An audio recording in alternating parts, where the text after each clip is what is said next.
বন্ধুরা বন্ধুরা দেখুন দেখুন শেখ হাসিনার কি হতে যাচ্ছে।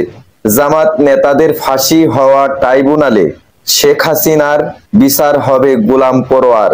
জামাতে ইসলামীর সেক্রেটারি জেনারেল ও খুলনা ৫ ডুমুরিয়া ফুলতলা আসনের সাবেক এমপি অধ্যাপক মিয়া গোলাম পরোয়ার বলেছেন যে ট্রাইব্যুনালে মিথ্যা সাজানো পাতানো মামলায় নিজামী মুজাহিদ আব্দুল কাদের মোল্লা মীর কাসেম আলী সহ জামাতের শীর্ষ নেতাদের ফাঁসি দেওয়া হয়েছে, সেই ট্রাইব্যুনালেই মানবতা বিরোধীদের মাস্টারমাইন্ড শেখ হাসিনার বিচার হবে।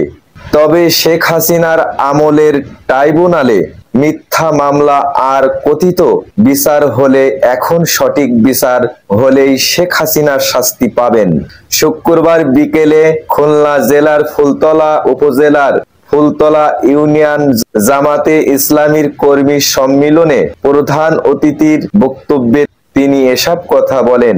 ফুলতলা ইউনিয়ন আমির মাস্টার মফিজুল ইসলামের সভাপতিত্বে বিশেষ অতিথি ছিলেন কেন্দ্রীয় মজলিসের শূরার সদস্য ও খুলনা জেলা আমির মাওলানা ইমরান হোসাইন, কেন্দ্রীয় মজলিসে শূরার সদস্য ও খুলনা জেলা সেক্রেটারি মুন্সি মিজানুর রহমান, সহকারী সেক্রেটারি মুন্সি মইনুল, অধ্যাপক মিয়া গোলাম কুদ্দুস, শ্রমিক কল্যাণ ফেডারেশনের জেলা সভাপতি ও জামাতে ইসলামীর খুলনা জেলার সহকারী সেক্রেটারি প্রিন্সিপাল গাউসুল আজম হাদি, জেলা কর্মপরিষদ সদস্য শেখ সিরাজুল ইসলাম, অধ্যাপক গোলাম মোস্তফা আল মুজাহিদ, ফুলতলা জেলা আমির অধ্যাপক আব্দুল আলিম মোল্লা, নায়েবে আমির মাওলানা শেখ ওবায়দুল্লাহ, সেক্রেটারি মাওলানা সাইফুল হাসান খান, শ্রমিক কল্যাণ ফেডারেশনের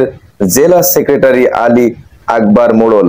সূত্র আমার দেশ পত্রিকা থেকে M H Habib, HN TV news, Dhaka, Bangladesh.